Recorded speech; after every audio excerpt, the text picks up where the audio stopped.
You're watching Breakfast Central here on News Central. Good morning and welcome. Well, today is another day to talk about the latest stories emanating from Nigeria, and I'm sure that you do have your perspectives. First off, let's quickly remind you that you can tweet us. You can also follow us on all socials, and feel free to drop your comments as well on every single story that we would bring your way.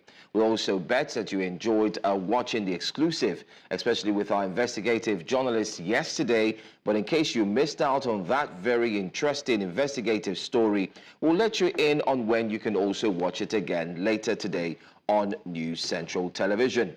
But as we kick off this morning's show on a Wednesday morning, there seems to be one story on every single Nigerian's lips. And it's got to do with the big conversation surrounding the presentation of the budget there in Edo State. Well, have you seen the video? And have you seen the reaction, especially from the APC chairman, Jareth Tenebe, who actually responded to you, Nigerians, for criticizing the Edo State Governor, Monday Okpebolo? Well, it might seem a bit confusing, especially for those who are tuning in right now. But let's go to the actual video to start off this morning's conversation.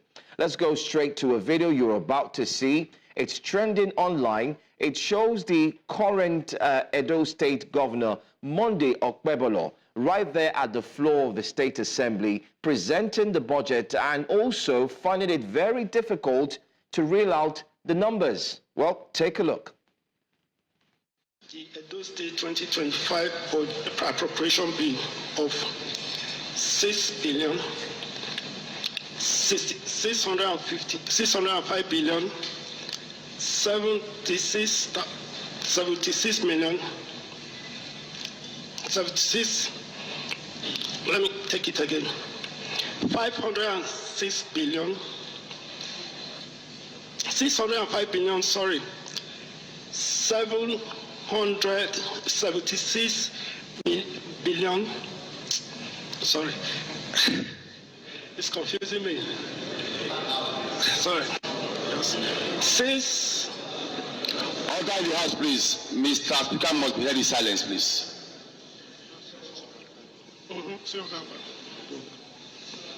605 billion, and details of the budget proposal for your consideration and approval. Thank you for your kind consideration. It could be very, very tough, calling out these numbers or figures. Well, don't forget, the Edo State Governor is not the only one who had that challenge. You also had the president, that's the Senate President, Godswill Akpabio, who also struggled in reeling out numbers. But this is the reaction that we're talking about this morning. First reaction was people said it was deep fake, meaning it was AI. If you go online, you find that story where people purportedly had to put a video where he actually got the actual figures, okay? Really? But we do hear that it was when the assembly went on a short recess, and then he came back up to represent the figures again. But the reaction of the APC chairman in Edo State, Jareth Tenebe, is what has gotten everybody talking. Nigerians, this is what they're saying to you. Take a look. Social media has been agog with the governor, our governor, a budget presentation about a mistake on 650 billion and the rest of it all. It's a normal thing. Zuma made such mistakes, and a lot of people make such mistakes. I don't know figures. You see, that is how to know original and innocent people. Obaseki will not make such mistakes because he has stolen billions before. Aswa Ighodalo will not make such mistakes because he has stolen billions before. Monday is not a thief, so he's not familiar with figures. So anybody who wants to talk and continue to talk is nonsense. He's the governor of the state, and he's the governor of the state. He's performing, and he'll continue to perform. And anybody who does not like his face should go to hell and burn to ashes. Period. And thank you.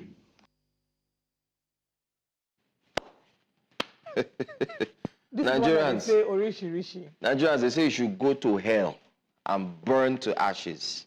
That's a statement coming from an APC chairman. And he linked it to Jacob Zuma. And then he's coming back to say, you Nigerians, for criticizing the governor, go to hell and burn to ashes. I think this is a cause for our public relations colleagues to actually see how they can actually relate to this kind of situation. So, it's a difficult place to be in. I'll start with the governor, Governor Monday Okpewolo's mistake. To first say that it's understandable, first of all, that people can make mistakes. Of course. Broadcasters, even on TV, sometimes Yes. there are words that you typically are familiar with that you can stumble over. Why this is gaining a lot of traction is because, if you recall, during the campaign season, during the Edo elections, Governor Monday Okpewolo came under fire a lot for not being able to communicate with media as much as possible. And if he had communicated with the media as often as Nigerians expected him to, then maybe this wouldn't have been an issue as much as it is now, because people would have gotten a sense and a feel of the governor and said, okay, you know what, this man is very, very well, he's very well spoken, he's very intellectual, and it would not have been an issue.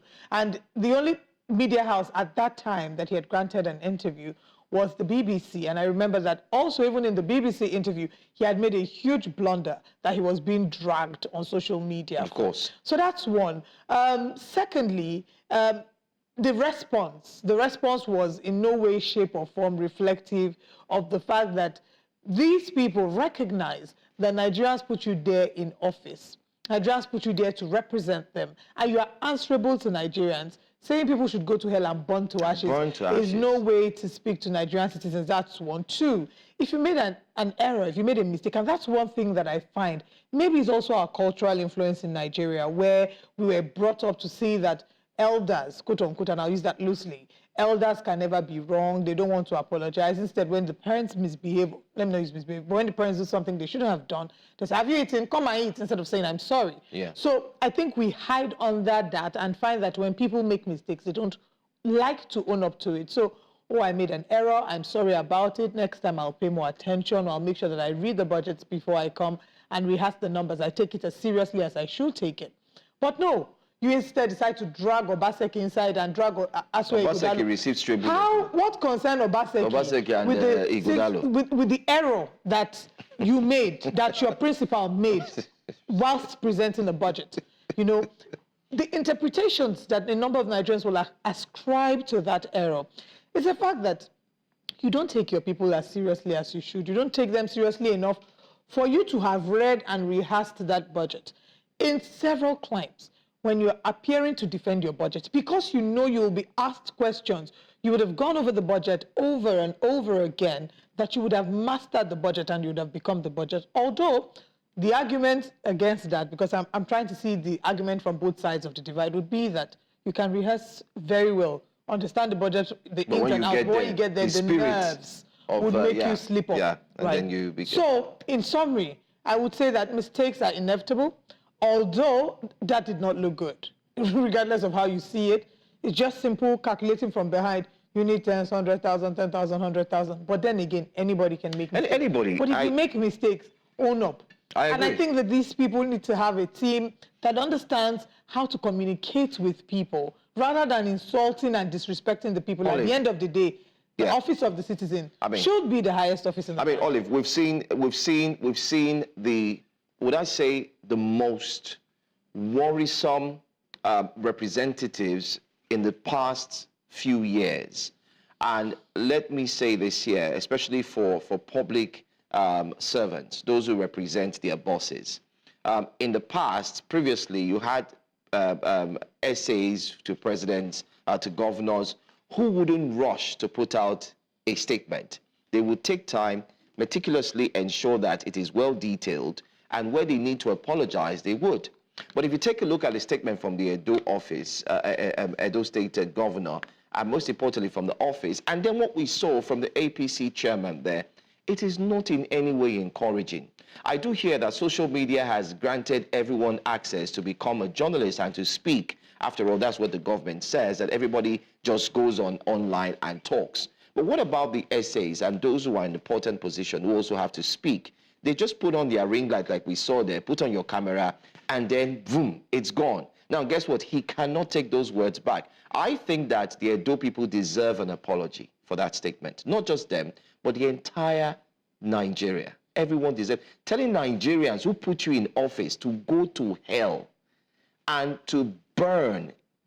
That statement is a very strong indicative that if there are any opportunity for such things to take place, you wouldn't care, because it's a careless statement. It's a statement that comes from a background of anything that happens to you, let it go on and happen to you, we do not care. And I think this continues to open the eyes of every single Nigerian that those who you hold accountable, those who are in power, this is what you see. I mean, enough respect, we do understand that it may have been a difficult one for the governor. Everyone makes mistakes, but I think the SA or the spokesperson or the APC chairman did not do justice to him. They would have just come out to say, listen, we apologize. Everyone makes mistakes. But linking other people and shooting stray bullets and then telling the citizens of Nigeria to burn to ashes. I don't know if you saw, there was an article I saw about Reno Emokri speaking up for Monday Okpebholo and saying that he should not be criticized for not being able to speak fluent English. And, part of the argument was that we label intelligence as the ability to speak fancy and fluent English. And I can understand that.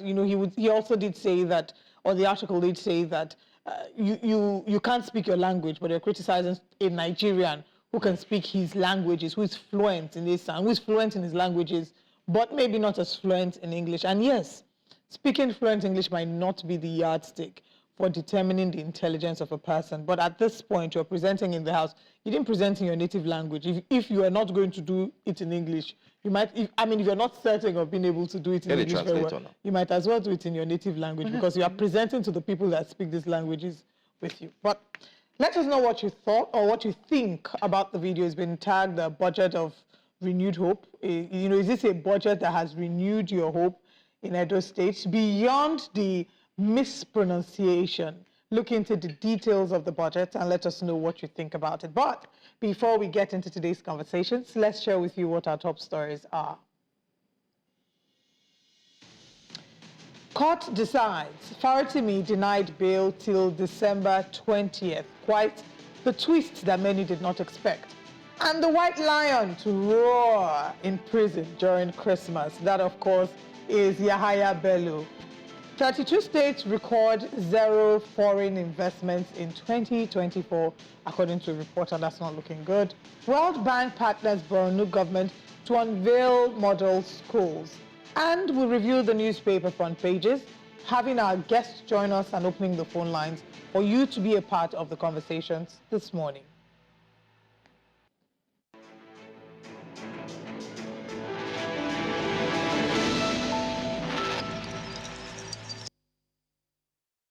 Let's go straight to the headlines and see what stories are making the rounds. Let's begin the updates with Dele Farotimi's trial.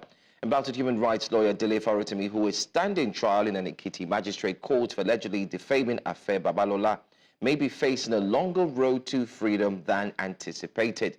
Earlier today, his bail request was denied, with the ruling for the bail application shifted yet again to the 20th of December 2024. Farotimi's counsel applied for the bail, noting that the alleged offences were bailable and that his client was of a known address, being a lawyer with 25 years of unblemished record. But counsel to Afe Babalola objected to the bail application. He argued that the applicants did not merit the bail and the application was incomplete, and because it was filed by a litigation clerk. In the meantime, human rights activist and former AAC presidential candidate Omoyele Sowore has condemned Labour Party presidential candidate Peter Obi for his visit to legal expert Afe Babalola San. This follows Obi's closed-door meeting with Babalola and his visit to Ekiti, where he also met detained activist Dele Farotimi. On his X-handle yesterday, Sowore criticized those who visited Babalola to beg him over Farotimi's unjust detention, accusing Obi's allegation of undermining the fight against judicial corruption. He compared Obi's action to forcing Rosa Parks to the back of the bus during the U.S. civil rights movement. Sowore also demanded Farotimi's immediate release using the hashtag #FreeDeleFarotimi now. The Speaker of the House of Representatives, Tajuddin Abbas, has called for urgent and proactive measures to address the escalating cybersecurity threats in Africa. The Speaker made the call at the 4th Live Hacking Cybersecurity Conference held in Abuja on Monday. Represented by the Chairman, House Committee on Digital Information Communication Technology and Cybersecurity, Adediji Olajide, the conference themed 141 Servers Down, a call for proactive defense strategy, provided a platform for cybersecurity experts, policy makers and stakeholders to deliberate on safeguarding Africa's digital infrastructure.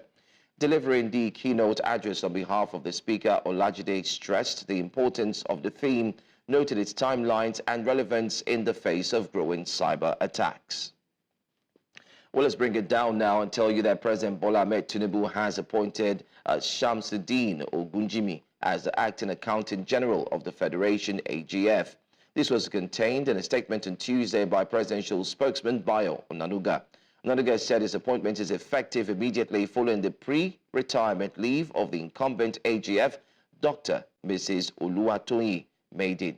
He noted that Ogunjimi brings over 30 years of extensive experience in financial management across the public and private sector. Onanuga described the appointee as a career civil servant and the most senior director in the Office of the Accountant General of the Federation.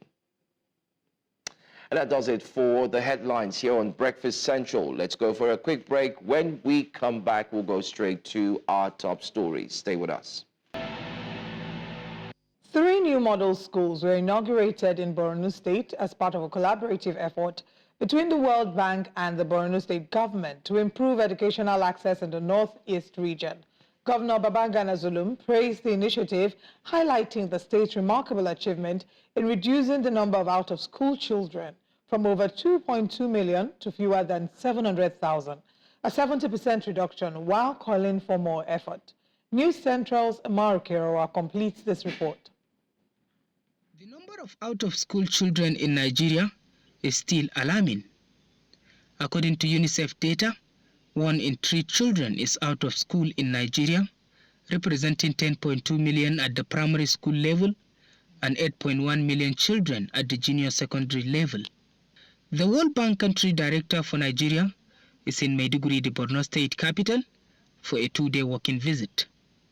The country director, alongside Borno State Governor, inspect and inaugurate 3 model schools. This school is also a symbol of resilience, a beacon of hope, and a symbol of renaissance in the face of adversity. We are truly impressed by the way you have been building back better, including in the education sector. To the students that will enjoy this environment, you are the future of Borno State. You are the future of Nigeria. Our administration has built 104 schools and restored 2,931 classrooms and other infrastructure, resulting in a remarkable 70% reduction in the out-of-school children, now fewer than 700,000 as of 2024. We are deeply honored to have the World Bank as a partner in this journey, and we are confident that your visit will further strengthen and shared commitment to progress. The model schools in Meri, Mulai and Gala Meri are equipped with modern facilities designed to accommodate children displaced by conflict and promote inclusive learning. This school this year has successfully enrolled 300 out-of-school adolescent girls. We shall also be commissioning the Government Day Senior Secondary School, Galamari in Muna, a co-educational senior secondary school established by the Borno State government that has so far enrolled 500 out-of-school children. Yanzu Mary mun samu makarantu, sabbin makarantu an sake modernizing makarantarmu. Gashi nan makarantarmu yayi kyau, yayi amfani, muna masa godiya. We are most grateful for your gesture as we can now go to school. We think our vicinity once more. We are grateful. More funding, recruitment, and continuous training of teachers are some of the strategies to further strengthen the education system after years of insurgency-related setbacks. In Maiduguri for News Central, Umaru Kirawa. Well, great move there. We hope that this would yield positive results and hopefully we'll get to see what the future holds, especially for education in Nigeria. Well, let's move away from that story and go straight to our very next story. Well, a recent report by the National Bureau of Statistics, NBS, has revealed that 32 of 37 states in Nigeria attracted zero foreign investments in the first 9 months of 2024. This number is up from 27 states in 2023. According to NBS data, Nigeria's total capital importation for the first 9 months of 2024 stood at $7.1 billion, a significant increase from $3.9 billion in 2023. However, this growth is concentrated in only a few states, with Lagos, Ekiti, Enugu, Kaduna, and of course the Federal Capital Territory being the only recipients of foreign investments. Nigeria's total capital importation for the third quarter of 2024 witnessed a 51.90% decline from the previous quarter, falling to $1.25 billion. This drop compared to the $2.60 billion recorded in Q2 2024 highlights a sharp contraction in foreign investment. We're joined this morning by the founder, CEO, System Strategy and Policy Lab, Dr. Murtala Adogi Mohammed. Good morning, and thank you very much for joining us. Good morning. All right. I'm glad to be here this morning. Glad to have you as well. What do the numbers say to you? 27 the last time, and this time we're seeing 35, I believe, out of 37, 32, I beg your pardon, out of 37. What do these numbers say to you? I think from 27 to 3, it shows to some extent maybe lack of sustained engagement, lack of sustained working along with the international community to open up the state for investment and clearly say that we are ready for it.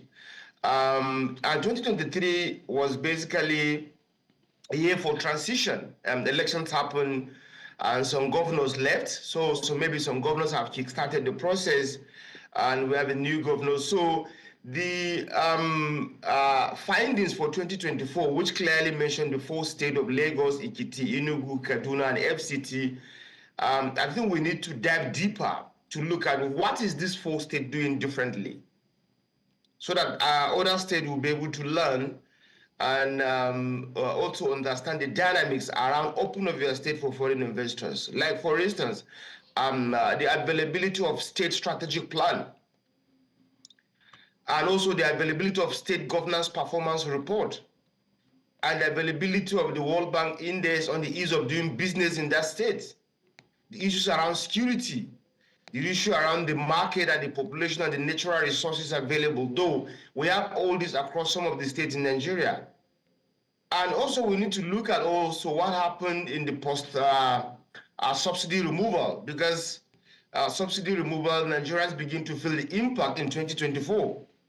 So many factors might be attributed to why the investors decided to focus on this 4 to 5 states. Abuja naturally should be on the list, because being the capital of the country, relatively peace, so many indicators might be working good for Abuja.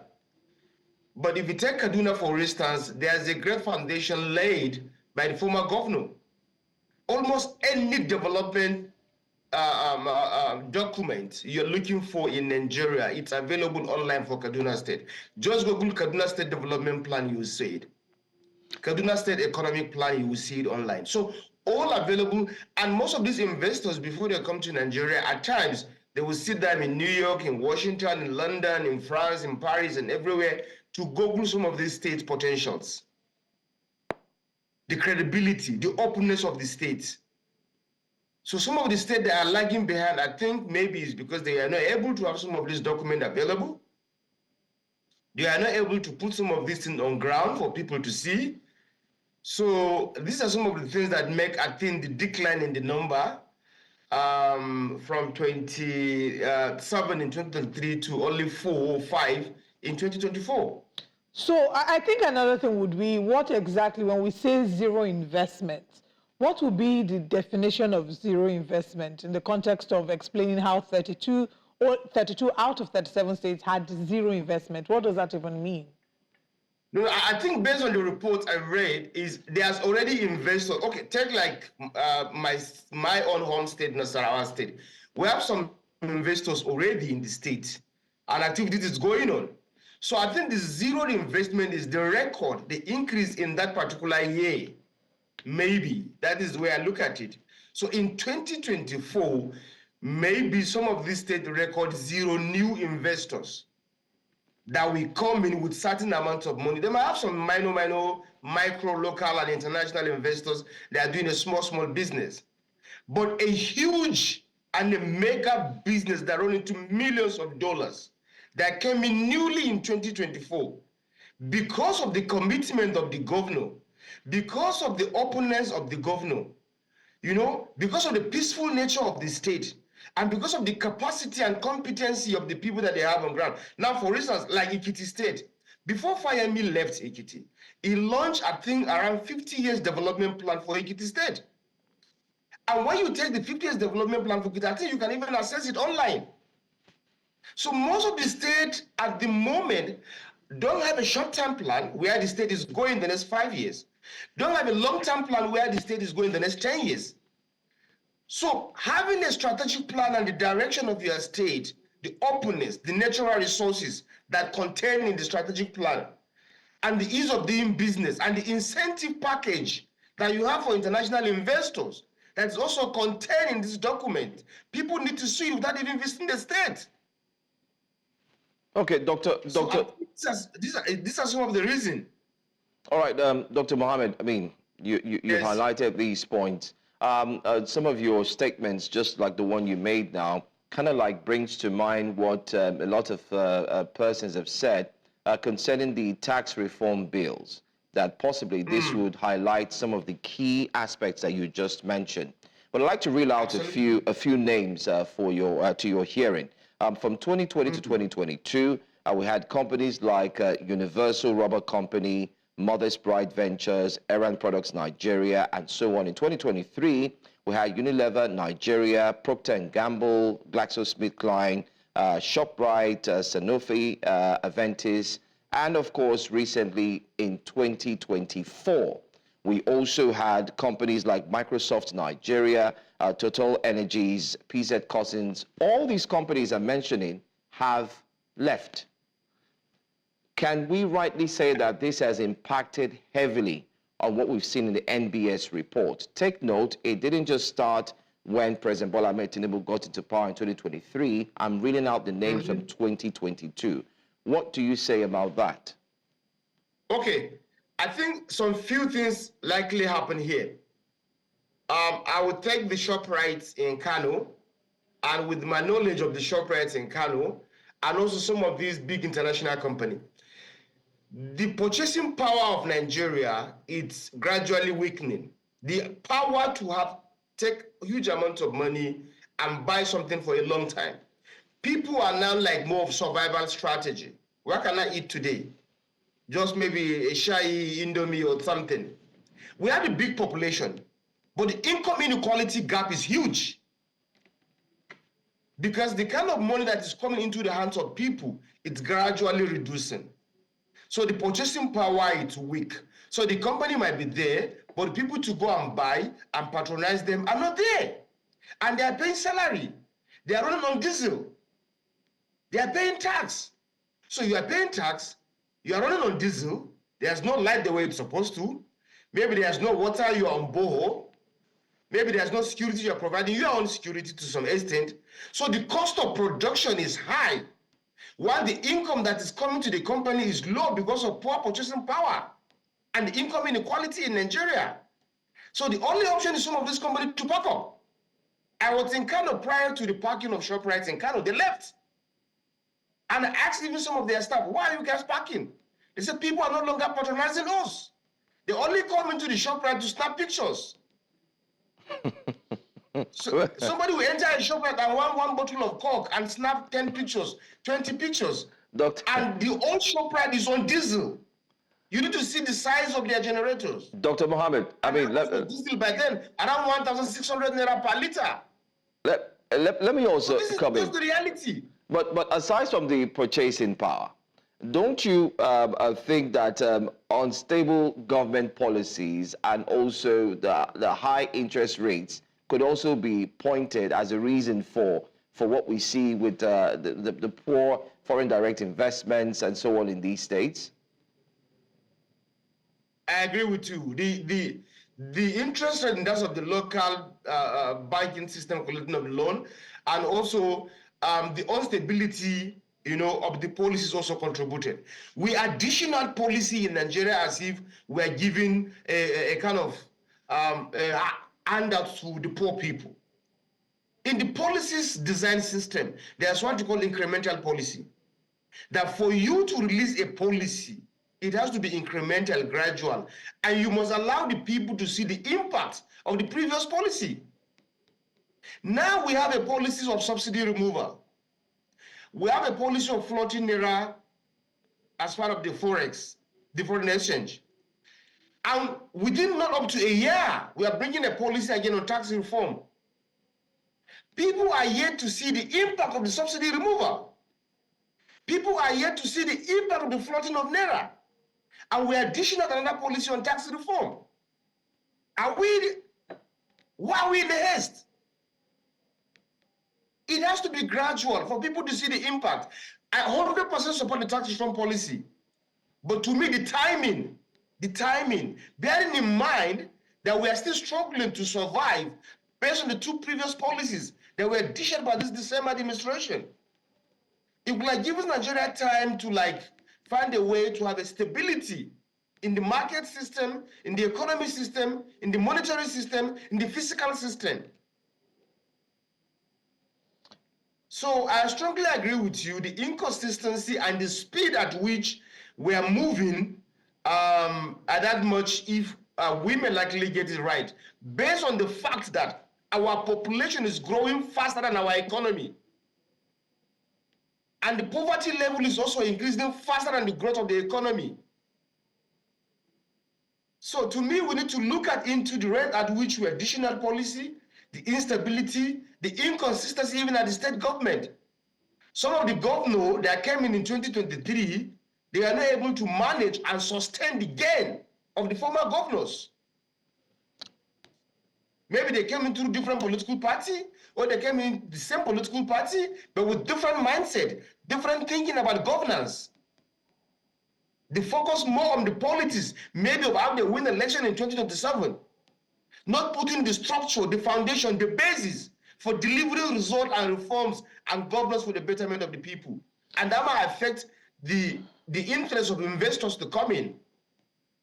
All right. What role would you say the recent trips of the president has made in impacting the influence of foreign investors? As at October, a report by the Punch newspaper was that in their 17 months in office, President Bola Tinubu and his vice undertook 41 trips across 26 countries. So how important do you think these trips have been? And how important do you think these trips should be in the future in terms of attracting foreign investment?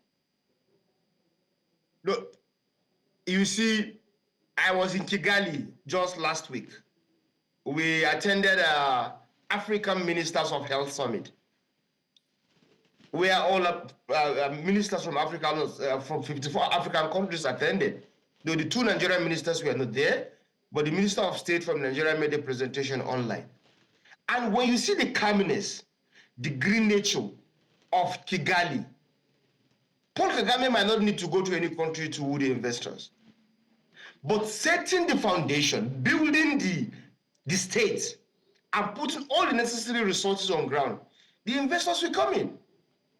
So the rate at which we are going after the investors, by visiting over 30 countries almost now, not even 26, I think, as of October might be 26, but as of now might be closing to about 30 countries that the both either president or vice visited in the last maybe 1.5 years.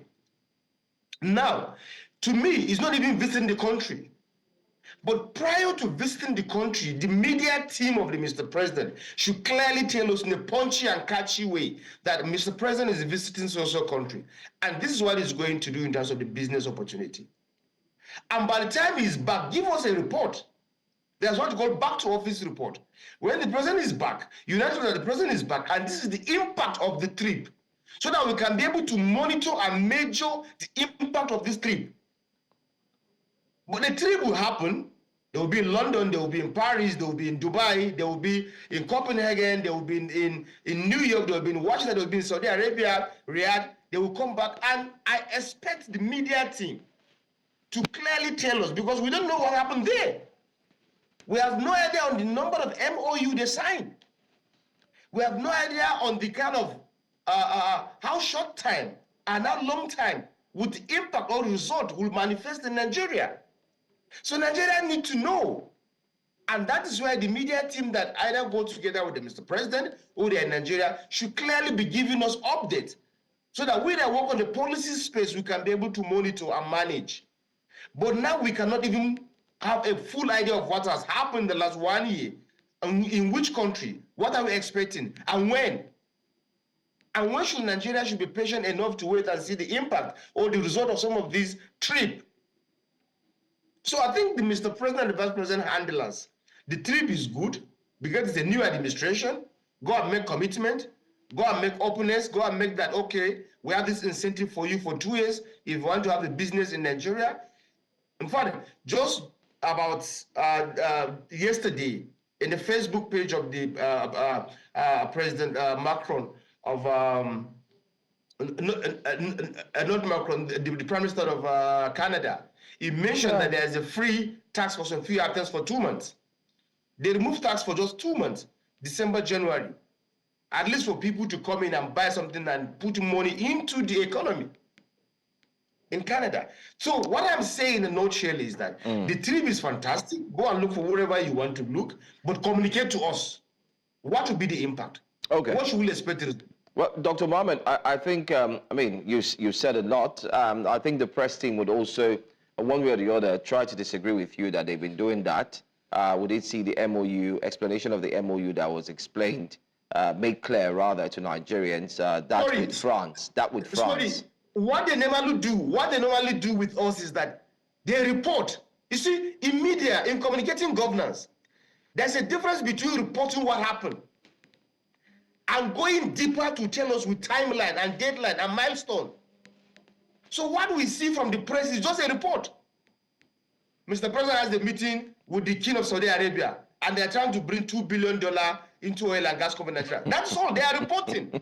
So there's a difference between reporting and communicating governance. Absolutely. In communicating governance, you tell us deadline, you give us milestone, you give us target, you give us impact, you give us the date of expected results.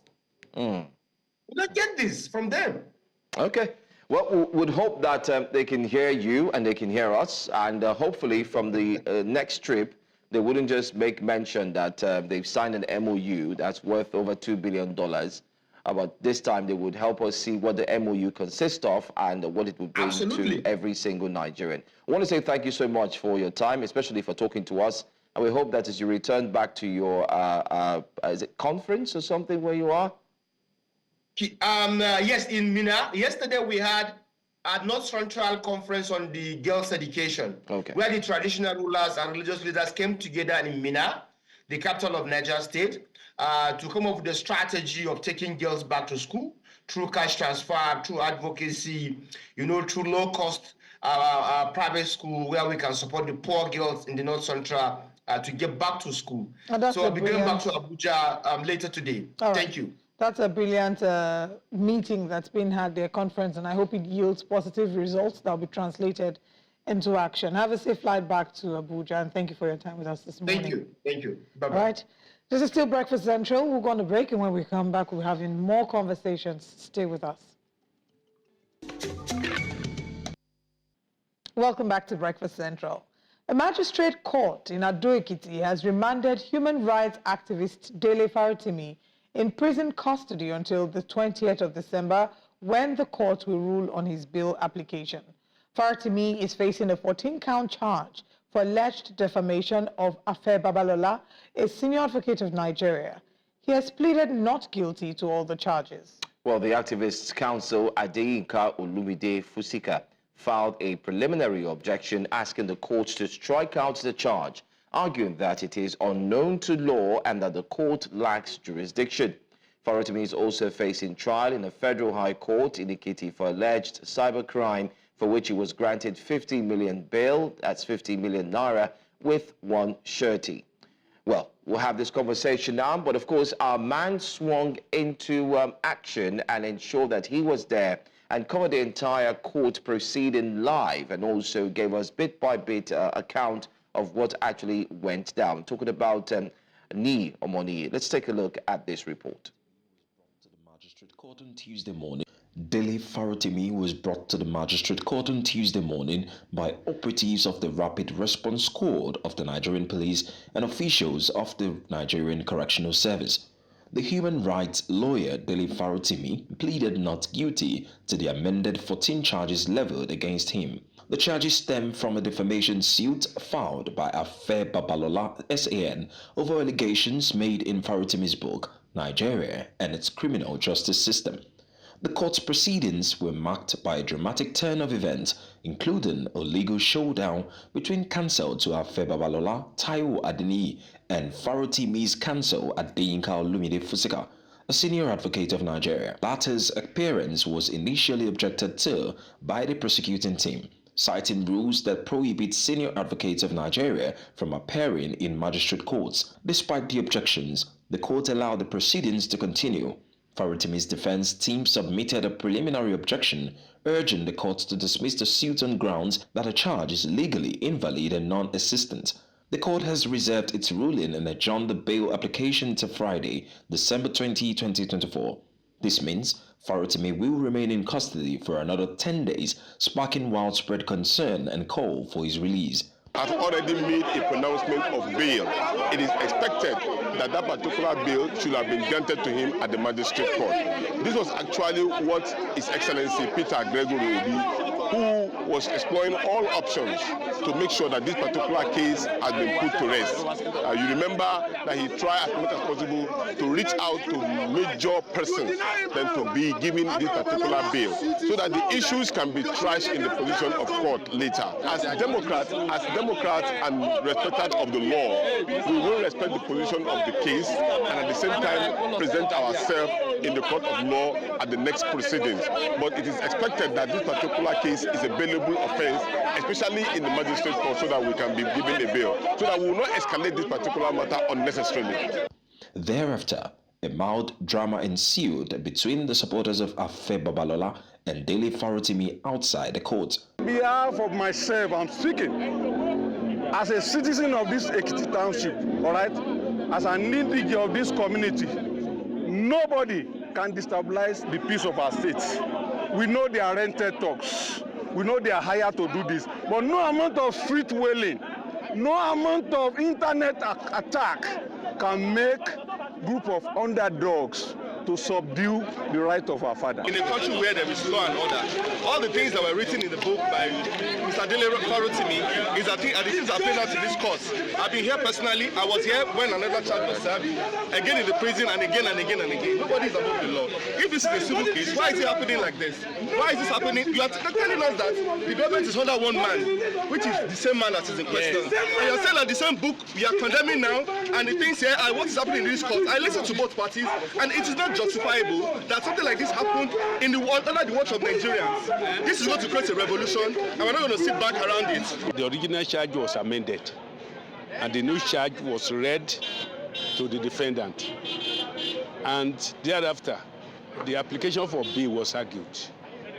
So, and the ruling adjourned to 28th of December this year. So that is the proceeding in the court today in summary. The case has sparked widespread interest, with many Nigerians closely following the development. In Ado-Ekiti, Ekiti State, for News Central, I am Igbalani Omoni. Well, quite an intense package there. We heard from both sides of the divide, for those who are standing with Dele Farotimi, who argue that there's been a miscarriage of justice, as well as those who are right behind Chief Afe Babalola SAN, who have said that the people who are clamoring maybe for Farotimi's release, maybe not in the exact words, but they're saying that they will fight the underdogs and that no amount of internet trolling will destabilize their states. Joe, what do you think about this? Well, it's playing out again. Everyone has spoken. It's supposed to be a civil case, but of course we see where it's gone to. And it only makes one wonder where we're going with all of this. I think I'm just going to hold on to the words of some very respected individuals in the society who have said that the precedents we're setting now, what we're doing now, will set a precedence for what would indeed occur in the future. And that's exactly what we're seeing. That's playing out. That's what we're seeing. There's a lot of questions to be asked. Unfortunately, our guest couldn't join us this morning. He was supposed to be here so that we can actually speak extensively on this conversation, being that he was the former Attorney General of the state.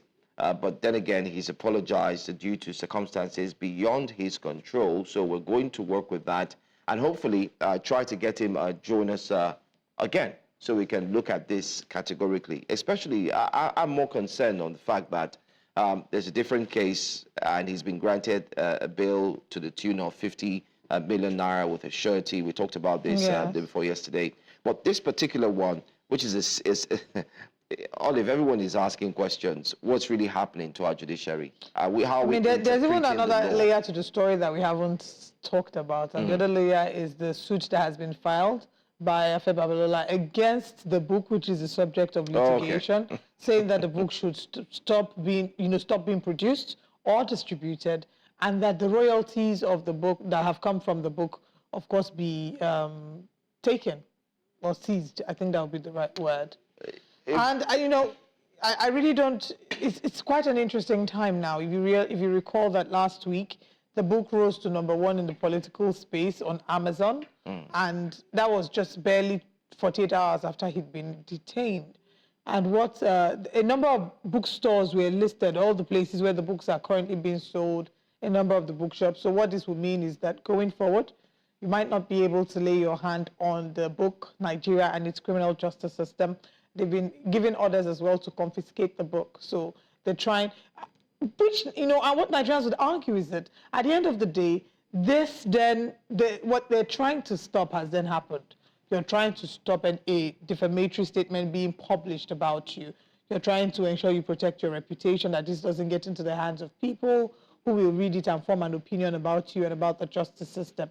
However, tons of people around the world have now read this book and know what the content of the book is. I think another day when we do have a broader conversation, we would also speak about the document on WikiLeaks and the allegations that have been leveraged again against Chief Afe Babalola SAN. So I'm hoping that we can get a representative from his team next to have the conversation, maybe tomorrow, and we can have a deeper and a broader conversation about the details and maybe get clarity on some of the gray areas. But you can keep following up with the story. And just to mention as well that we had an exclusive with Mr. Dele Farotimi, that's on our YouTube channel, with our New Central exclusive, where we went in depth into a number of the things that we're starting to see play out. Absolutely. And this was done prior to his arrest, before his arrest. And now that he's been arrested and he's actually facing a trial, we'll continue to bring you updates. Our guest was the former Attorney General of the state who couldn't join us, and he's also the lead counsel to Afe Babalola, especially looking at this particular case and situation. But then again, we do have 1 full hour to go, loaded with, of course, a lot. But let's have a review of what we've talked about so far, so good this hour.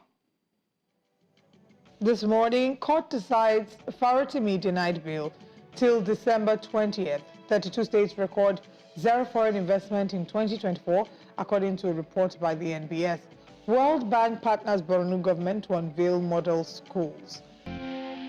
The newspaper front pages is what we are going to next here on Breakfast Central on a Wednesday morning, and we urge you to join us by calling the phone number on the screen. Let's get your reaction to some of the very, very interesting stories that we're seeing from the judiciary and the likes. But let's go straight and introduce our guest who joins us. We do have public affairs analyst and he's here to dissect some of these stories making the rounds on the front pages. Mr. Theophilus Akatuba joins us. Thank you for being here. Thank you very much. Good morning to you. Good morning. Good morning to you. All right.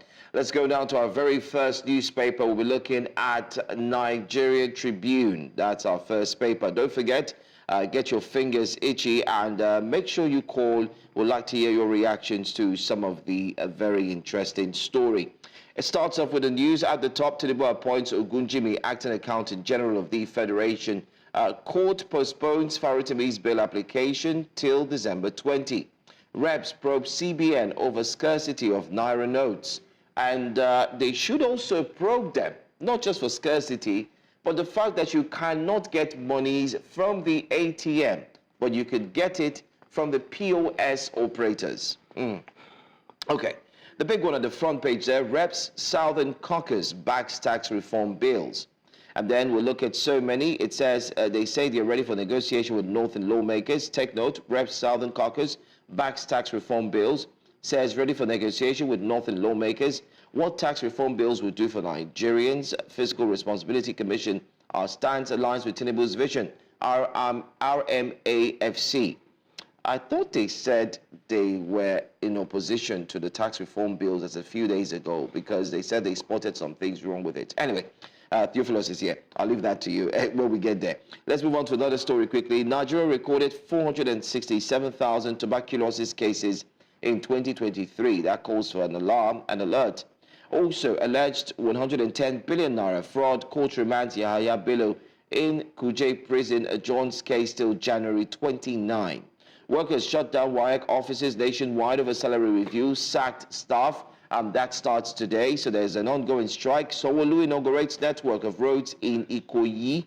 And then on the front page there you have another one. It says, Tinubu inaugurates immigration innovative complex, commends Tunji Ojo. And you can see him standing there, Tunji Ojo to his right. You also have President Bola Ahmed Tinubu in the middle.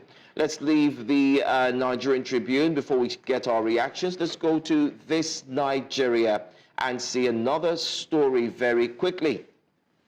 Invest in ICT, mechanized agriculture to tackle unemployment. Economists urge federal government. Alleged 110 billion naira fraud.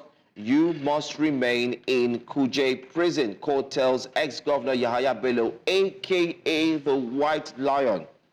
Adjourns till January 29, 2025. Farotimi 2 returns to Ekiti Correctional Center in case with Afe Babalola. Senate okay's bill to ban raw materials exportation. FCT Minister also, we'll see another one. It says the Cry City Center satellite towns disconnected, kicks off 15-kilometer tie road project. Police recover counterfeited dollars, others worth over 100 billion naira in Kano. We've taken these two papers. Let's start off first and get our reaction from our guest, Sakatuba, who joins us right before we look forward to hear from you when you dial the phone number on the screen. Let's start off with a very big one. It's got to do with the story concerning the 110 alleged, fraud by the former governor, talking about Yahaya Bello, who's reprimanded in prison all the way up until January 29. What's your take on the judiciary's back and forth, Yahaya Bello, Dele Farotimi, and so on? Well, the first case is a case that borders on financial crime, and it affects the well-being of our country, affects the well-being of our citizens. And he has been very, very evasive of arrest and evasive of being prosecuted appropriately. And now that he has surrendered himself, the case has begun, and the court, in his wisdom, found that he should be kept in prison. As you know, Nigerians should not always celebrate detention of persons when they have not been convicted. I think this country just gets excited. Oh, he's being detained. What if he's detained till 29th and is left off the hook with a pat on the back, ultimately? And this is just done to satisfy the public. You see, Nigerians need to be smarter than the way they treat, the citizenry have become so used to a pattern of reaction that today, till 29, people are jubilating. There's no big story about that. His remand in prison is not what excites me. Is that the case should travel his full hog quickly, and then he is either convicted or if he's proven to be, to be innocent, then he's left off the hook. I don't celebrate detentions of persons just because I want to be satisfied. All right. And then now let's discuss that vis-a-vis Dele Farotimi's case is not a national matter. I think Nigerians have made it a national issue. It's a case between him and his fellow citizen. And because he's someone who is prominent and is an activist, people think that jumping behind him is something trendy and will gain you more friends. No, that's a very private matter, and it should not be given a national color. And it's not a Nigerian matter. Well, it's not really given a national column in this That's the way it's looking like. I see there is an undertone. Some people are behind him because of what he says. No, he went after a particular individual, and the individual went to court, and the judiciary, in Nigerian judiciary, is a game of wits and battles. And so they are fighting it out there, and it's not something we should make a national conversation. We should actually discourage. Do you know why it has become a national conversation? If there is a defamation, let the court determine that. Right. If he has defamed someone, his activism, we applaud him, but we don't applaud anyone so for I think that another. Majority, the sense that we get is that majority of Nigerians agree that if there has been a defamation, the court should decide. Everybody come with your case to court, and he who alleges must prove. However, what Nigerians decry is the manner in which this has been carried out, the manner in which the arrest was carried out. Arrested here in, his chamber in Lagos. We had our correspondent at the place, at the law firm. The cleaner there was being beaten. She was slapped.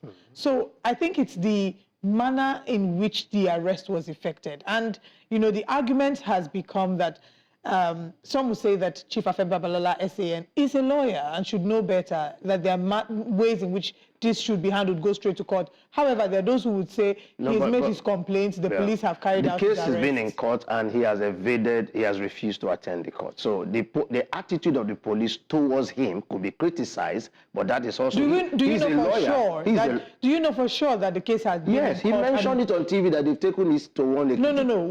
What I saw, I mean, I'm starting to be corrected, but what I saw was that he had said that he had gotten information that this is what they are planning to do to No, that is the second thing. He said there's a case in court, fraudulently taken to court, and he has refused to go. Now he hear they're about to get him. That's what he was saying. Okay. But to have refused to go to a court properly constituted, and as a lawyer, and a bench warrant issued against you, you can see. So you see what I'm trying to say. So are we saying that we can condone the manner in which he was actually... We as a nation must know, but he's a lawyer as well. He should be able to test that if what they did was outside of the law. All right, hold that thought. So we don't jump in.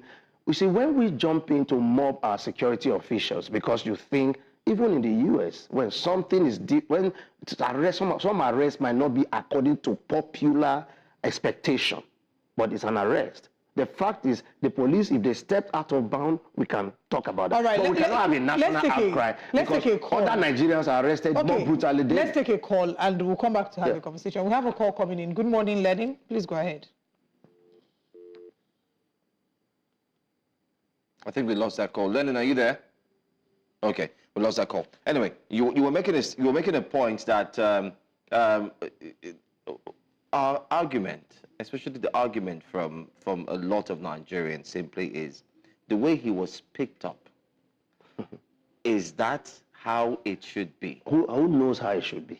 Who has even told us now this is how it should be? You see, everybody. It's there. You were invited. What I'm saying, no, this is a case. It's different. We don't know the true background of this case. You see, Nigeria, there is a lot of talking in the media about this matter.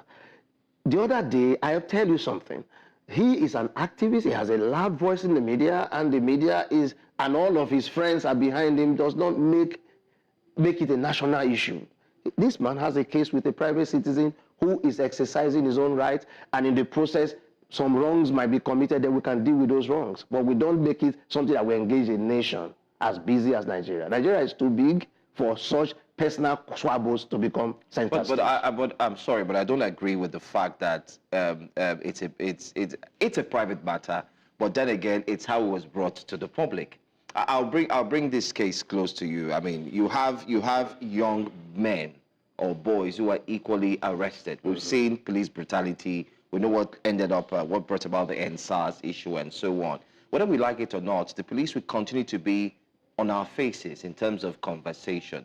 And I don't know if you've seen those videos, if you've seen the CCTV, how they got into No, I am not holding brief for the police. I'm saying, if a citizen is arrested for any reason, and you think that your arrest was not properly done, you have avenues in a democracy to address the matter. It is not public mobbing and outcry that changes the citizen. It is when an action takes place and people are penalized. What is happening now? Afe Babalola did not go on the street to make noise all these years. He went quietly to the courts, and we're now seeing the outcome of his moves. Citizens should explore the systems in this country so we can be a civilized nation. And in response to what you had said earlier, I mean, when you had said that it's a private matter and you don't think it should be given public... National but you know why Nigeria is involved in You know why it will be given that? It's the same thing with when any public official or a public person, you know, has a matter that looks like there's some level of abuse involved. In, you know, another case is Alex Kuje, the House of Reps member who slapped the taxi driver, and that also became like a global conversation. No, because that was a big issue. Because our lawmaker slapped a citizen, and he made several boasts that was a national issue. Let's take Jeffrey. Anyway, Jeffrey joins us now. Jeffrey, good morning. Welcome to the papers. Go ahead.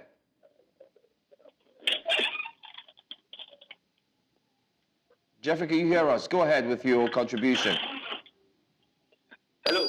Yes, go ahead, please. Yes, I can hear you. Go ahead. Okay. Go ahead. Good morning. Good morning. Okay. Talking about this case. Talking about this case of Dele Farotimi. Now, when it comes to because what I saw there was adoption.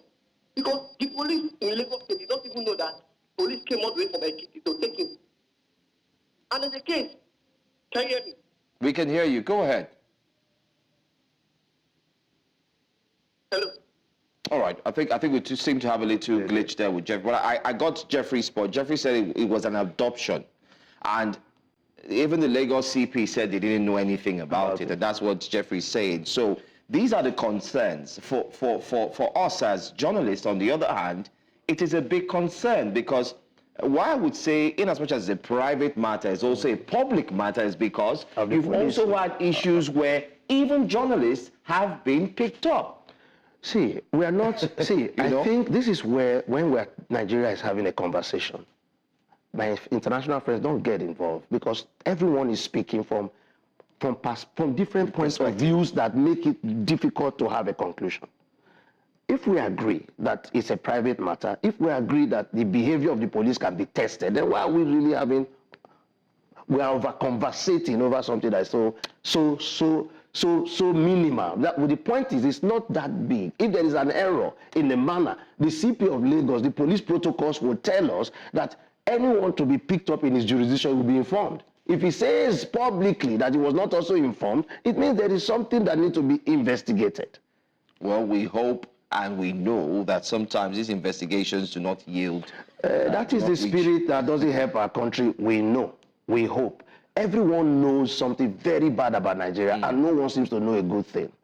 If we live like that, this is why the sickness of the country continue to travel, including traveling into Britain, where our citizens denounce our country. Because it's a swell of negative opinion. Would you blame the citizen for denying the country? Yes, she is completely a disaster. She needed to be, we have to reject her because she has disgraced herself.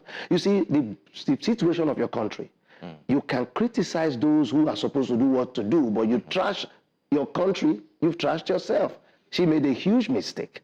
And the error of her life, she will ever regret that. And I think the vice president has told her to take away that Kemi from her name. Maybe it's a choice she needs to make because her behavior, Rishi Sunak has been there, we have other people who have ruled other. And nobody condemned their country. India is not particularly one of the greatest countries in the world. But Indians don't come here and tell you they have a terrible country. I have a friend, Mr. Ramki used to tell me, anytime I complain about people, he just laughs. He says the same thing everywhere. He gives me a clinical story. He was a chief executive officer in Ghana. We were together. He always tell me, he always tell me there is no basis to over-criticize yourself, that civil service in many countries are similar. And the point is, we sometimes overbeat ourselves. We just saw Joe Biden pardon his own son. If that happens in Nigeria, it will be a national discussion for 4 months. The fact is, these things are similar in many places. But it's that we overhold ourselves to the jugular that the country is seemingly not to be making progress. Mr. Katuba, I think we should step on the brakes a little and breathe. And I'll tell you why I say we should step on the brakes and breathe. We're reviewing the papers, though, but also we're bringing out a lot of conversations around this. I think, I stand to be corrected. This is my opinion. I think that these conversations are necessary and are rife because we seem not to do things right, even when we should. I'm going to ask you a question. Now we're talking about power. Coming with power, we have issues. Now we're talking about somebody who allegedly has taken over 110, not in millions, billions, but in billions. Right. And who proved it? It was actually, anyway, let's take this call from Ghana. Good morning, Benjamin. Thank you for calling. Please go ahead. Good morning, Ali. Good morning. I'm so disgusted with what your president say. The problem we have in Nigeria that everybody choose to decide when it comes to the injustice that's going on in Nigeria. Can you simply tell me the jurisdiction the state has over Dele Farotimi? In Nigeria, I've not seen where jurisdiction works. Something happens in Lagos State. Police came from Ekiti State. Who gave them that defamation? Is it Attorney General of Ekiti State? Did he inform the Attorney General of Lagos State? Did he inform the Commissioner of Lagos State? You can't just speak in Nigeria all the way from Ekiti. That's what happens in Nigeria. So you see here that they went to a new state and picked up Mr. Labaja and took him to Abuja. I think Abuja is the headquarters. I think there's no law in any state.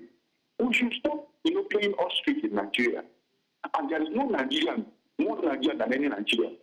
Afe Babalola, Attorney General of Police, Mr. General of Police, President Tinubu, everybody is a Nigerian, has an equal right to be a Nigerian. And the law in Nigeria should, until the law in Nigeria works across board, Nigeria will get better. We will keep talking. We have left Nigeria to be talkative. We will come every day on money in your program. We talk, nothing happens. That's what they are enjoying. Once the law in Nigeria doesn't work, until the law in Nigeria works for the common man and the rich man, then Nigeria will become better. But for now, they are just playing with us. Because all the things, look at even their lawyers, what they are saying. They are only a lawyer comes on TV and address the nation that the ranting on the social media won't stop the persecution. It doesn't make sense, my brother. It doesn't make sense. Let us be realistic. Every Nigerian wants to travel abroad. Get abroad, we are going. All right. Things like us, take that country. Thank you, Benjamin. Work in that country. So until Nigerians begin to appreciate their law, nothing is going to happen. Thank you so much. Thank you, Benjamin, for calling. Thank you. I don't know if you heard what... Yes, I heard Benjamin. Benjamin is saying that he's disgusted because I don't share his opinion, and unfortunately, that's also part of the problem of Nigeria. You must understand that your opinion is not total, that is the total truth. Shades of opinion, diversity of opinion will make the discussion better. He has a point, but he's saying we should keep our laws. But we don't know if any law has been broken. The optics might be bad, but we don't know the administrative processes. Whatever is being said, Nigeria is a place where half-truths travel very far, muddled truths, colored truths, paid news. I need to know that I am someone who lives in the country with a lot of peace of mind. So because I know that every morning, something travels that doesn't need to travel. What I want Nigerians to know, we need to live in peace to make progress, and we need to promote our dialogues soundly, not with suspicious or wrong motives. I'm speaking, but I'm saying a lot of things because I want to see this as a private matter, and I want those involved to deal with the wrongs that could be committed in the process. There could be wrongs, but there are processes. All right, we'll come back to have more conversations. Let's have Lenin. Good morning, Lenin. Thanks for calling back. Please go ahead. Good morning, Olive. Yes. I want to comment on this issue of abduction. Clearly, Nigerians, we don't like telling ourselves the truth. The big man is oppressing the poor man, and we just see it as normal. Here, let's tell ourselves the truth. Even the lawyers that is defending the stand in Ado-Ekiti, he knows that clearly was abduction. But I want to say something. Whoever is defending that thing, there's no problem. They should know that none of us living in Nigeria today are alive above 30, above 20, who live more than 2099. So whatever we are doing, we are just doing between now and 2099. We are all gone. But what would somebody remember us from year 2030, year 3000? It matters a lot. So let's continue and do whatever we are doing. So fine. Thank you. All right. Thank you very much for calling. Okay. I mean, you've heard what he said. Yes. Obviously, still a reaction to what you've said about the case between Afe Babalola, SAN, and Farotimi. But I want us to go again to the Daily Times, the front page of the Daily Times, and he had started off asking you where VP Shettima criticizes UK's burden of highlights Nigeria's global role. Now, part of the conversation, like he mentioned earlier, was that he said she's even free to remove Kemi from her name, but I'm trying to not misquote him. He says that, but that does not underscore the fact that the greatest black nation on earth is the nation called Nigeria.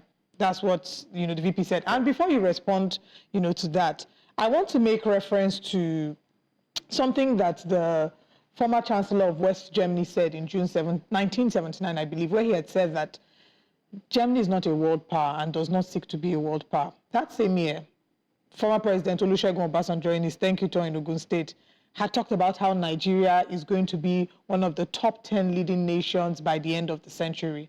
If we look now in 2024 at the both countries, it feels like there's been a switch in terms of how the nations have fared and are being interpreted. Yeah. And, literary experts and even economists at the time, I think it's sometime in 1983, Chinua Achebe had then said that our problem in Nigeria is a false image. We have a false sense of self, that we basically have a false image of what our reality is. And I want to ask you, do you agree with the Vice President's remarks about, Nigeria being the greatest black nation on earth currently with all that is going on? Now, we are not looking good and we are not doing well, but when you place us side by side, black nations, so we are the greatest. What makes there is no other black nation on earth that compares with Nigeria. Why? Because this, in terms of population, and he mentioned that. So he didn't mention economy. So he said very soon we will surpass the US. So for that, we are the greatest because we have, in every place where blacks are gathered, you will have more Nigerians there. Nigerians make the greatest impact in all nations among African and black nations on earth. Nigeria is the aspiration of all black countries. We rule in many spheres, entertainment, even in sport. Nigeria is a country to look forward to. There is something good about Nigeria. We are looking for a better Nigeria. That is all we are seeking for. But we are not doing so at the expense of our gains. And we should not do so at the expense of whatever successes we are chalking.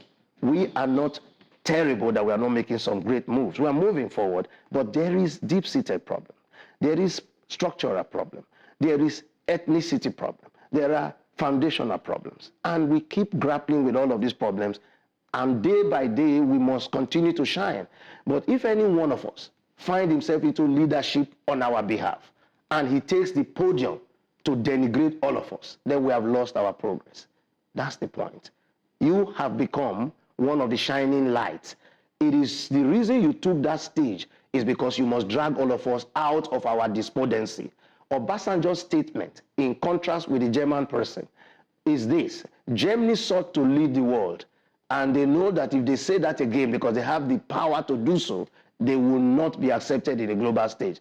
So speaking modestly gives them a seat in a place where they see them as a global threat, who once wanted to rule the world through Hitler when they said they want to rule the world. Obasanjo was only speaking motivationally for his own citizens to rise out of the ashes.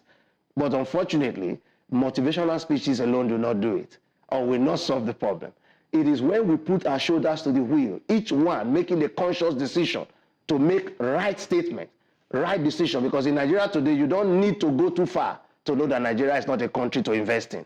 Only the opinion of the citizens is enough to discourage any investor. I don't agree that it's only the opinion of the citizens. The citizens, I didn't say only. No, yeah. I said, once you gather yourself around the social media handles of Nigeria, a Nigerian, a foreigner can easily make a decision. I organize international events, and when I invite people, they tell me quickly that my country is dangerous, and they show me social media conversations. 32 out of 37 states haven't got it before. Yeah. Let's hear from Tundu calling from I've been Abuja. advised not to come. Good morning, Tundu. Thank you for calling. Please go ahead. TD. Okay, Trudy, go ahead. Guys, hi. I just want to say something on the Dele Farotimi's case. And it's okay for all of us to have, our views and opinions, different, sides to the issue. But I think it's wrong for someone to say that it isn't a national issue. It's about the life of a Nigerian. The life of every Nigerian matters. So it is wrong for you to say, oh, Nigerians got other things to, worry about. It is the life of a Nigerian we're talking about, and it was made public. What we're talking about here is the rule of law, the manner in which he was arrested. We saw him in court. Should he have been in court? All of the things, surrounding the case.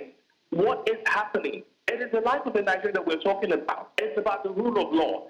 If something has got wrong in his case, every Nigerian has got every reason to ask. We're not treating the legality of the case here. What we're saying here is what was done in terms of how he was arrested, moved from one state to the other, denied bail, seen in court. Is that how a Nigerian should be treated? For crying out loud, the international community is watching. It is the life of a Nigerian that we're talking about. We can have different opinions as much as we want. It is wrong for you to say that it is not important. The life of every Nigerian matters. That's all I've got to say. Thank you, Trudy. Thank you very much. Trudy, thank you for that. But the life of Yahaya Bello matters. But we've not also discussed the process he was chased and how he was also denied bail. See, it's also a bailable offense. Talk about the Yahaya point Bello. I want to raise is that Nigerians should not have double standards. No, but let's Just talk as about... much as denial of bail, Yahaya Bello is a Nigerian. He stole money. We're angry. But Yahaya Bello, can I please mention something? Yes. Yahaya Bello's case, you mentioned that Yahaya Bello's case is one against the people of Nigeria. Absolutely. Because he was But alleged... he talks of human rights, that's what I'm saying. He just say Now, in terms of Nigerian human rights, yes. you should know the reason why they denied him bail, because Yahaya Bello had been summoned to court. He missed his court appointment at least 6 times. I understand. But so that do you know there have been processes to get him arrested that could also be Gestapo wrong? We've seen that. They went to block his house. We've seen Gestapo moves by the police to arrest people. They were able to get into his house. They broke through. Yahaya Bello was solidified and was ferried away. So there's been all these moves. What I want to say, I think people are missing the point. Let's not get too emotional about this matter. If a wrong has been committed in the process of his arrest, that can be addressed. But doesn't mean that it's not a private matter between two Nigerian citizens. But I think I get the sense of where they're coming from. I know, I understand that. When we say that, it's a private matter and should not be given headlines, it reminds me of the quote, I may misquote it, but that says, when they came for the I'm going to rephrase, the Jews, nobody spoke for them. They came for this, no one spoke for them. And today they came for us and nobody spoke for us. It's a good statement to motivate. And Dele Farotimi, in that sense, represents a fraction of a number of Nigerians who are every day wrongfully arrested. For... I know we have issues we're fighting. A lady slapped Nigerian FRC. We saw that video. Is that a national conversation? Slapping a fellow man with your hands, a lady to a man, is that not a human right abuse? And she should be made. She should be made to face good, but that's not. It's not occupy the headlines enough. But you know why? So it should be, because that is even more serious. But then I mentioned that the start. But you know why? You know why? As soon as that happened, if you check the entire video and the conversations around that, it People was were just not obvious in that she support was of her. picked up immediately. Everybody Are you said, pick getting her it? up. No, what I'm saying is, and let her face the law immediately. it is about whether another person, if it occupied national conversation, it will educate more people about not slapping or attacking our public officials. If he's quickly arrested and then silenced, that is the biggest issue in our country. We saw someone who set law enforcement officers ablaze at Sele bus stop.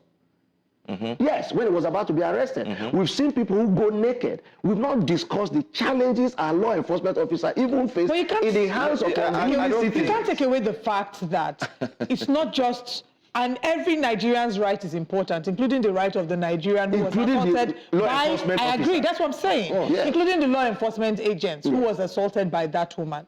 However, you can't take away the right or the fact that Dele Farotimi and Chief Afe Babalola SAN are two prominent lawyers. Two people who are fighting themselves. Who have not just fighting them. It's not just a fight against Farotimi themselves. has written It's also a book fight he's against benefiting from already, becoming a bestseller. It's not his book. He's everything that has been. Whose book is that? It's not the royalties aren't coming to him. He has already donated all the royalties. But he's become a bestseller of an author. But what I'm saying, and the content we are searching for is the defaming content that for which is being Mr. Katuba, can you allow me drop this, please? Benefit already. What I'm trying to say is, at the end of the day, the amount of clout, using that word loosely, the amount of clout that story has gotten, yes, it's because there's a human rights conversation here, but also because of the personalities involved. No, I won't take it from you. There's Dele Farotimi, who is a very well-known activist and lawyer. And there's also Chief Afe Babalola SAN, who is a very well-known senior advocate and someone who is a legal pillar in Nigeria's legal space. So also because the judiciary has been in the spotlight for the longest time. I think that's just in the past, especially from the last election. I like your presentation also, driving also going to that issue of the human rights matter. It means that these two, because of their celebrity status, their rights and their human right is of a higher pedestal compared to that officer that was slapped by fellow Nigerians. Oh, no, I'm saying this. You know why? Because the word celebrity does not appear when we talk about human rights. It's equal to everyone. That's why I'm saying that what will be the most important issue in Nigeria today is about your law enforcement officer that faces danger daily in trying to protect and even enforce the law. The very citizens that they are working for are attacking them so savagely. Two truths can coexist. And then Dele under the captain that nobody's sweeping it under the top. Nobody's sweeping it under the top. Fighting themselves. Mr. Katuba, have you had an encounter with some of the traffic wardens? I have, and it's very beautiful. No, it's not beautiful. Fine. But that does not mean. And I agree with you that it doesn't mean. And hold on, does it also mean that they have to treat you negatively? Don't you have No, I have never said so. I have seen one that broke the side mirror of a driver was in his car. So two wrongs right don't on make the a way right. from Delta. I have never promoted the right of their behavior. And I know, and I agree with you. You haven't done that. What I'm saying in essence is that the two truths can coexist, and the truth is not every story will get as much clout as it should get. Do you know that just yesterday at 8:30 p.m., News Central dropped a documentary about a woman who was, drugged, raped, got pregnant, the man denied the pregnancy, and then she lost the baby. Did you know about it? No, I didn't. Don't know about exactly. So that's what I'm saying. At the end of the day, it's how the world works. Some stories will get more traction than others, But and that is not to say that is not to say that the other story that did not get traction I feel that is not as important as the one that got traction. Today, it's occupying too much of the space because there are other more important issues that will lead to national development even better. Because if you keep the law enforcement officer safe, he's not going to be aggressive in return to the citizens. Well, we can agree to disagree, and I guess that's why we are here. I think that's what we've done. But then again, we'll allow our viewers to be the ultimate decision makers in this case. However, I want to say thank you to all our callers and those who have been calling and still calling. We're sorry we're out of time with the front pages. We'd like to go on a quick break. When we come back, we have just one more story to look into. Do us a favor, stay with us. Thank you so much, Mr. Katuba, for always been a pleasure. I've enjoyed the morning, and I hope that I'll see you again soon. Absolutely, very soon. Very soon. Stay with us. We'll be back. From the look of things, it might seem that Yahaya Bello may not be spending Christmas and New Year festivities at home. In a recent development, Justice Marian Aneni of the Federal Capital Territory High Court, Abuja, has ordered the remand of Yahaya Bello, the immediate past governor of Kogi State, in Kuje Correctional Center pending his bail application.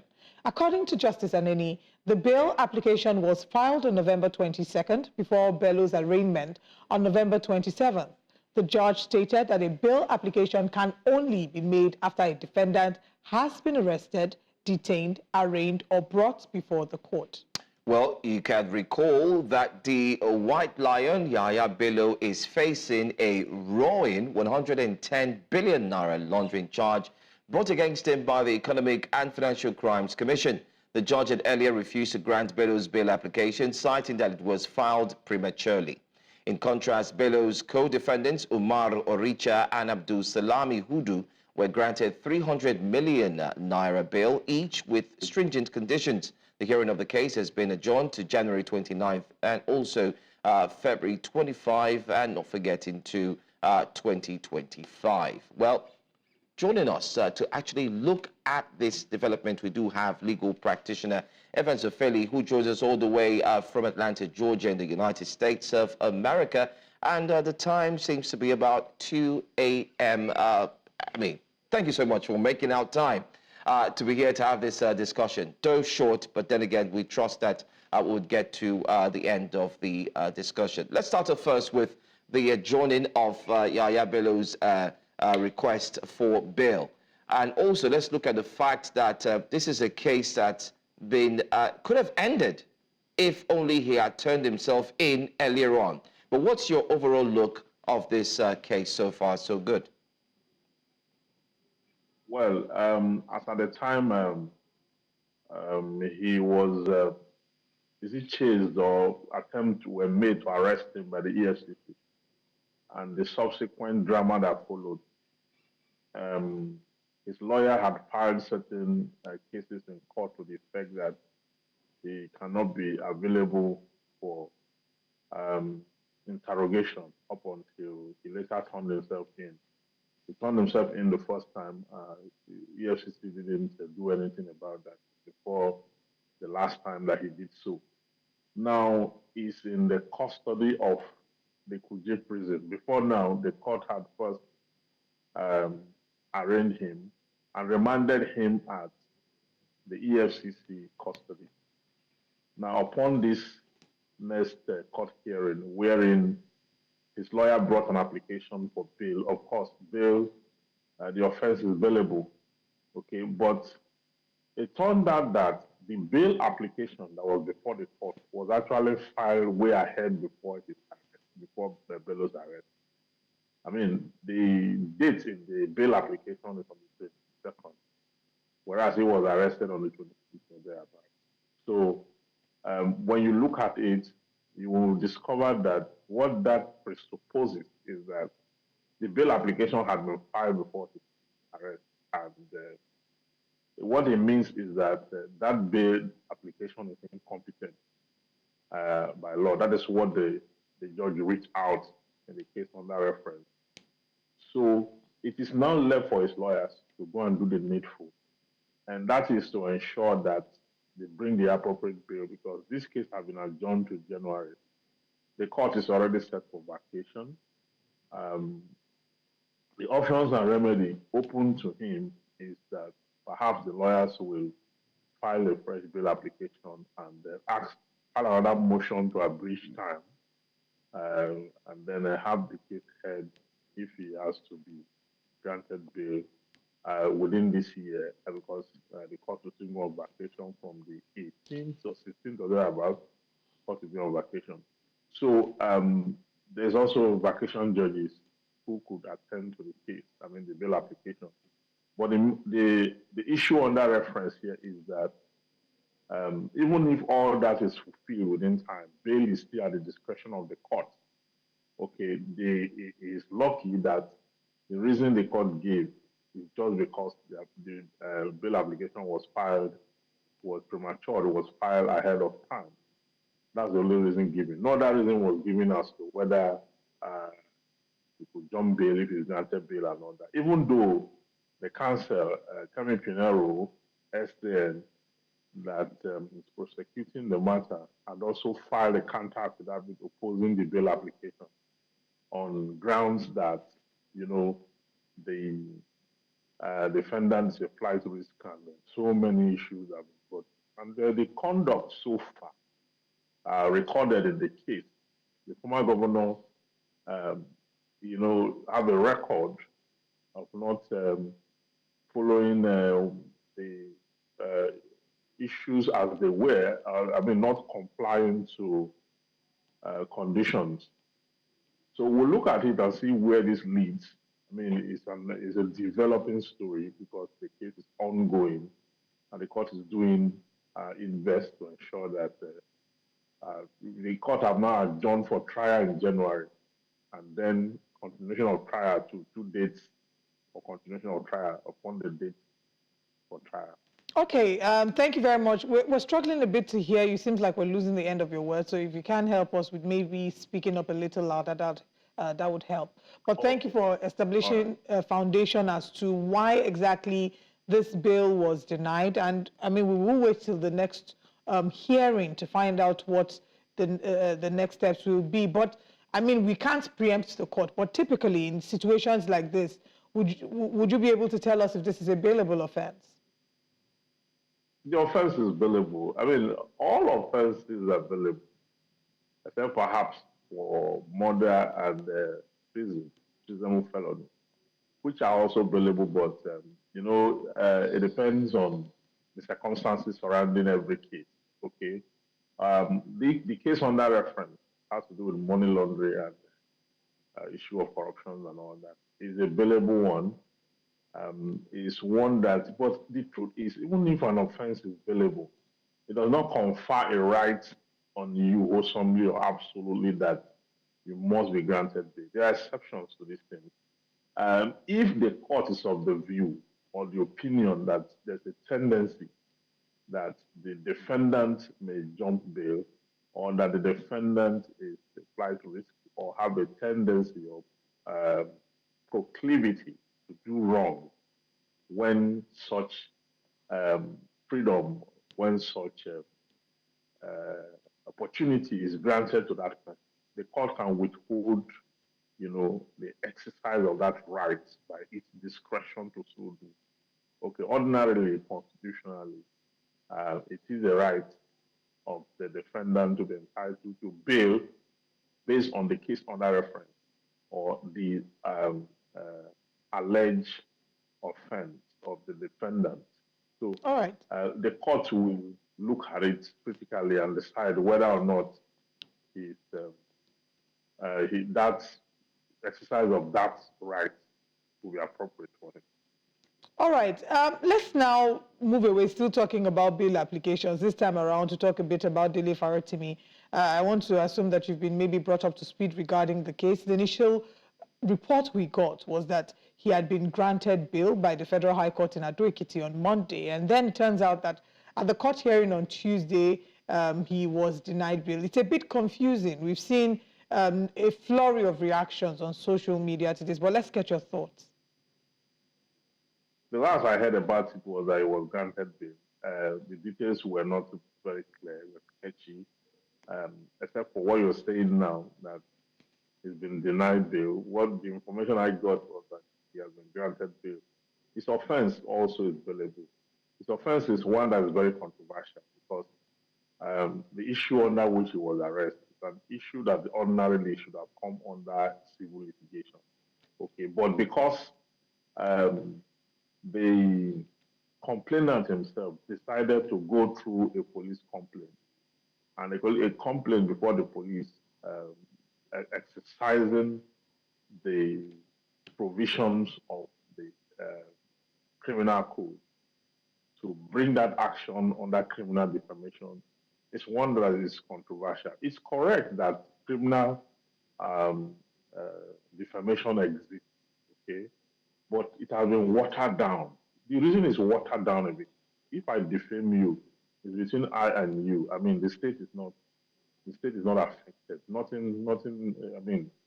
But then it is people have condemned this because when you go through police complaint to bring a criminal defamation what you are doing is that you are deploying state resources to, deploying state resources, okay, to prosecute a personal injury case that ought not to be under that thing. Okay, and when you look at it further, that is why sedition was abolished some time ago, and that is why Lagos and Ogun State also have abolished criminal defamation. Ordinarily, you are supposed to bring that in civil court and then demand for damages and apologies and all that. Okay, but bringing it under a criminal, mess the whole thing up. At the end of the day, what you have is this man is being dragged. The process of his arrest too is a violation of his right. Okay, and that is also pending, which he may want to exercise after the whole thing has died down. The way he was arrested, executed, and all that calls for the question in our criminal justice system. He resides in Lagos. People have argued that because the book was read in Ekiti and all that, then you can establish defamation wherever it is. But the issue of jurisdiction also hold a strong sway, no matter on that reference. Right. Okay, so the truth is that whether or not he has been granted bail, we will have to rely solely on the court of law for that information and all that. All right. Mr. Evans-Fairley, thank you for joining us and sharing your thoughts on these stories. We'll keep tracking them. The bail application for Yahaya Bello will be heard shortly, and we will get to see what the next steps are regarding him as well as Dele Farotimi. Thank you for spending the time to talk to us this morning. I know it's 2 a.m. where you are, so you will now go back to bed. Thank you. Thank you for your time. All right. And this here at Breakfast Central is where we end the conversations today. Do not forget that we will be back again tomorrow, 7 a.m. to 9 a.m. But until then, we have subsequent shows that I would like for you to stay tuned to and to also engage with our content on YouTube, our interviews that you may have missed, as well as a documentary we dropped yesterday at 8:30 p.m., where we shared with you the story of a young woman who was drugged, raped, got pregnant, and unfortunately lost her baby to complications, health complications, even though the rapist says, if you say that I did this, then I'm sorry. Very wild. But we'll be back again tomorrow. Thank you for your time. My name is Olive Emodi. And I'm Joe Hansen. Thanking you for joining us on that's today's edition of Breakfast Central. We'll see you again tomorrow morning, bright and early. Do stay with us and enjoy the rest of the programming. Au revoir.